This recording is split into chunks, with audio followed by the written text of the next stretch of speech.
샬롬, 좋은 아침입니다. 이완 목사입니다.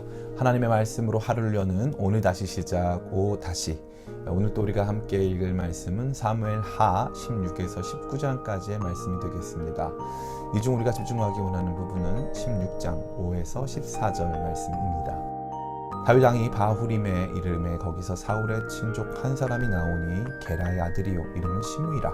그가 나오면서 계속하여 저주하고 또 다윗과 다윗 왕의 모든 신하들을 향하여 돌을 던지니 그때의 모든 백성과 용사들은 다 왕의 좌우에 있었더라.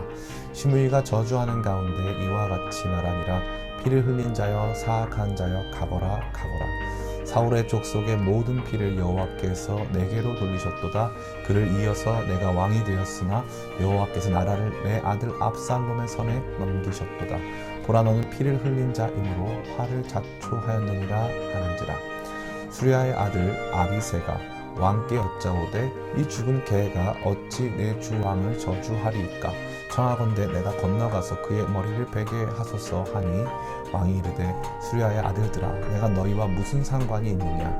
그가 저주하는 것은 여호와께서 그에게 다윗을 저주하라 하심이니 내가 어찌 그리하였느냐 할 자가 누구겠느냐 하고 또 다윗이 아비새와 모든 신하들에게 이르되 내 몸에서 난 아들도 내 생명을 해하려 하거든. 하물며 이 베냐민 사람이랴. 여호와께서 그에게 명령하신 것이니 그가 저주하게 버려두라. 혹시 여호와께서 나의 원통함을 감찰하시리니 오늘 그 저주 때문에 여호와께서 선으로 내게 갚아 주시리라 하고 다윗과 그의 추종자들이 길을 갈 때에 시므이는 산비탈로 따라가면서 저주하고 그를 향하여 돌을 던지며 먼지를 날리더라. 왕과 그와 함께 있는 백성들이 다 피곤하여 한 곳에 이르러 거기서 쉬니라. 아멘. 다윗에게는 참 좋은 점들이 많지만 한 가지 크나큰 문제점 역시 가지고 있었습니다. 그는 특별히 여성에 대한 애착을 버리지 못하고 많은 여인을 자신의 처첩으로 삼았습니다. 이러한 다윗의 잘못된 욕망과 선택이 밧세바 사건에서 폭발되어 충직한 우리아를 죽음으로 내몰았으며 다윗의 배다른 자녀들 사이에서도 근친상간과 친족살인이라는 차마 입에 담을 수 없는 비극적인 일들이 생겨나는 단초가 되기도 했습니다. 이뿐 아니라 그러한 일들은 점차적으로 확대되어 이제 자신이 가장 사랑하는 아들이 자신에게 반역함으로 온 나라가 큰 혼란에 빠지는 일까지 발생하게 된 것입니다.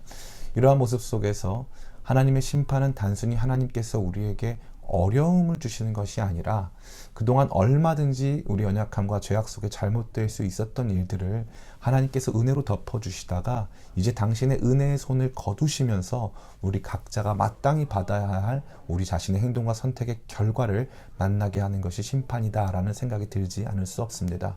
어찌되었든지 이렇게 비참한 모습으로 도주하고 있는 다윗에게 설상가상으로 사울의 가문의 친족이었던 시므이가 참아왔던 응어리를 풀어내며 다윗에게 저주와 비방의 말들을 내뱉기 시작하였습니다.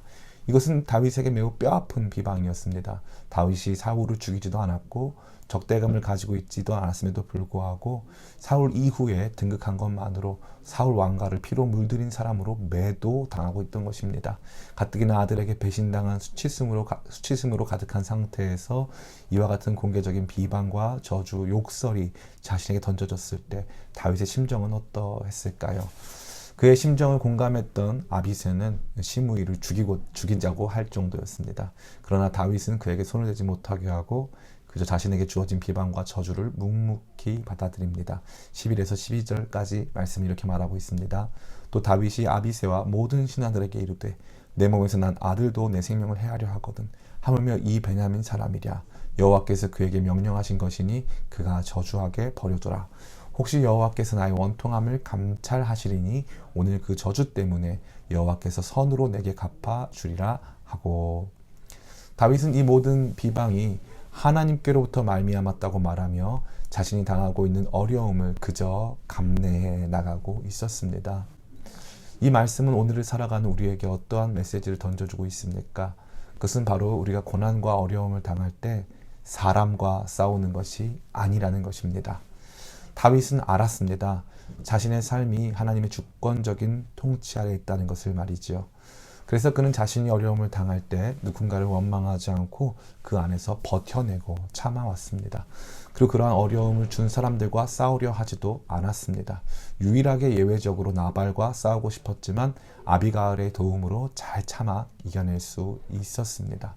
하나님께서 우리에게 은혜의 손을 거두실 때 우리가 만나게 되는 어려움은 단순히 경제적, 신체적인 그 어려움 이상입니다.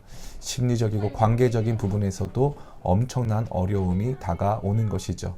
우리는 매우 억울하게 근거 없는 비방과 우리를 비참하게 만드는 여러 조롱이 우리 자신의 처한 상황 속에서 더 큰 고통을 야기하는 것을 보게 됩니다. 그러나 다윗은 속지 않았습니다. 그 사람이 나에게 나쁜 일을 한 것이 아닌 것입니다. 그 사람에 대한 미움을 가질 필요 역시 없습니다. 도리어 하나님의 주권에 자신의 삶을 맡겨드리며 주어진 비난과 조롱, 욕설과 저주를 있는 그대로 받아들인 것입니다. 그러나 다윗은 자신이 억울하게 고통당하며 가해자가 아닌 피해자가 될 때 공의의 하나님께서 다시 내 편이 되어주시고 나를 위로하시며 나에게 갚아주실 것을 믿었습니다. 이 아침에 억울하고 답답한 현실 속에서 주변 사람들에게까지 고통당하고 계신 분들이 있습니까? 그들을 미워하고 그들과 싸워봤자 해결되는 것은 없습니다. 도리어 주어진 연단과 시험을 감내하고 참아낼 때 공의의 하나님이 모든 것을 선으로 갚으시며 우리를 위로하실 줄을 믿습니다. 이 말씀으로 용기 얻어 주어진 심판 어려움을 잘 감내하는 우리 모두가 되기를 간절히 원합니다. 오늘 다시 시작, 다시